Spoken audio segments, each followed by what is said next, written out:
एक बात क्लियर कीजिए, अगर आपकी सरकार बनती है तो आप रोजगार देंगे या नौकरी देंगे? हम नौजवानों को जो बैकलॉग है उसको पूरा करेंगे। जितनी नौकरी हम लोगों ने अपने घोषणा पत्र में वादा करेंगे उसको पूरा करेंगे। लेकिन हमारी अगर सरकार जब बनेगी, और निश्चित रूप से बनेगी, सरकार बनने के बाद पहली प्राथमिकता नौजवानों को रोजगार के नौकरी के अवसर मिले, निवेश हो, उद्योग लगे। पिछले सालों में बिहार में कितना निवेश हुआ है, कितनी फैक्ट्रियां लगी हैं, कितना उद्योग लगा है। यहाँ पर जो व्यवस्था है हम सब देख चुके हैं। और बार बार कहता हूँ, आपने लगातार सत्ता के मोह में राजनीतिक समझौते किए हैं। उस समझौते का परिणाम ये निकला कि किसी ने अब आपकी आवाज को सुना ही नहीं है। और केंद्र की सरकार का समर्थन हो उसके बावजूद भी यहाँ संभावना समाप्त हो, ये बड़ा दुर्भाग्य है।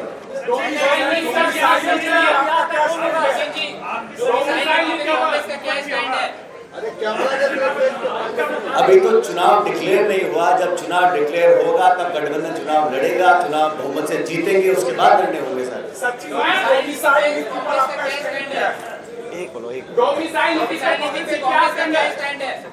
हमारी पार्टी का स्टैंड बड़ा क्लियर है। जो लायक है, जो प्रदेश का है, उसको प्राथमिकता मिलनी चाहिए।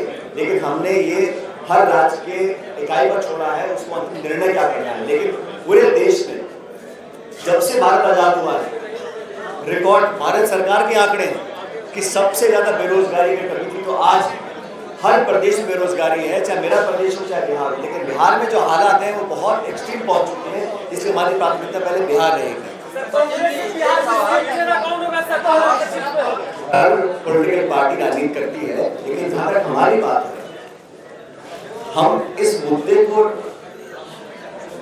आगे लेकर इसलिए आए क्योंकि तमाम दलों ने इसको प्राथमिकता नहीं दी। और कांग्रेस पार्टी हो, हमारा federal organization youth Congress NSY है, अगर नौजवान की बात करते हैं तो क्या गलत कर रहे हैं?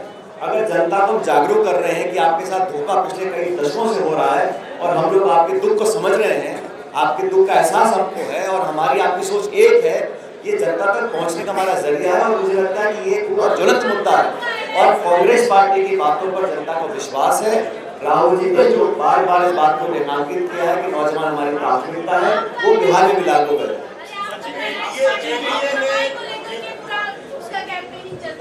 क्या दिक्कत क्या है? यादव जब से सरकार से बाहर आए हैं, एक घंटा बोलिए, क्या बोल रहे हैं?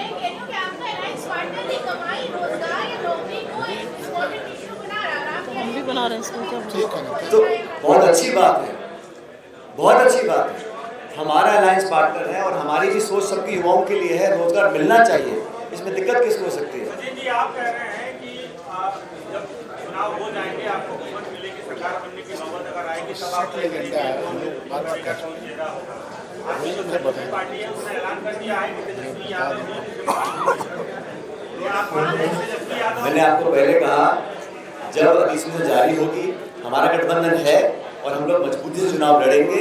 चुनाव की घोषणा के बाद चुनाव लड़ा जाएगा, बहुमत आने के बाद निर्णय हो जाएगा कौन किस पद पर बैठेगा। घोषित कर दिया है ना, बोलिए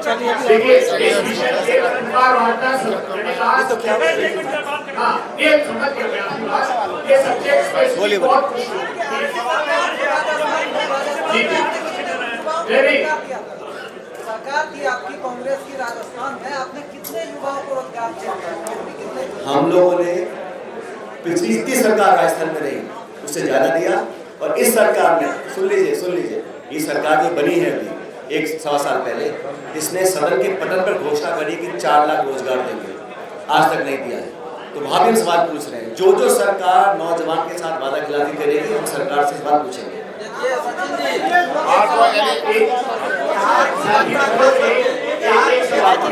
बिहार की जनता खास करके अभी तक रोजगार और नौकरी समझ नहीं पाया है। जो 10 साल से समझा दिया जा रहा है 20 लाख रोजगार देंगे, नौकरी देंगे, जिसको आप हमारा यही सवाल।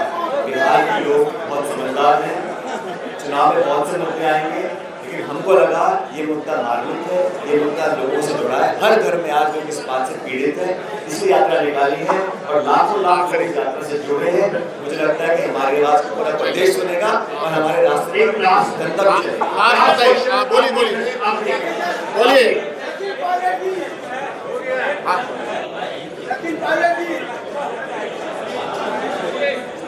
एक सेकंड सुनिए।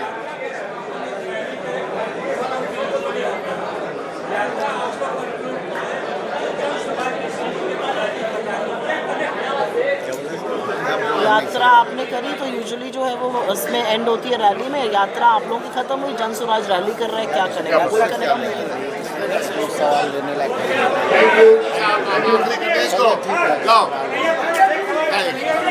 ऐसा है, मैं जानता हूँ कि बिहार के हमारे प्रधानमंत्रियों के मन में प्रश्न बहुत है और रहने भी चाहिए। और हम आपको ये दावत देना चाहते हैं कि आइए यात्रा में शामिल होइए। और ये जितना बड़ा पैनल है और इससे भी सब लोग आएंगे, बार बार सवाल लेते। आखिरी सवाल आप चलिए भाई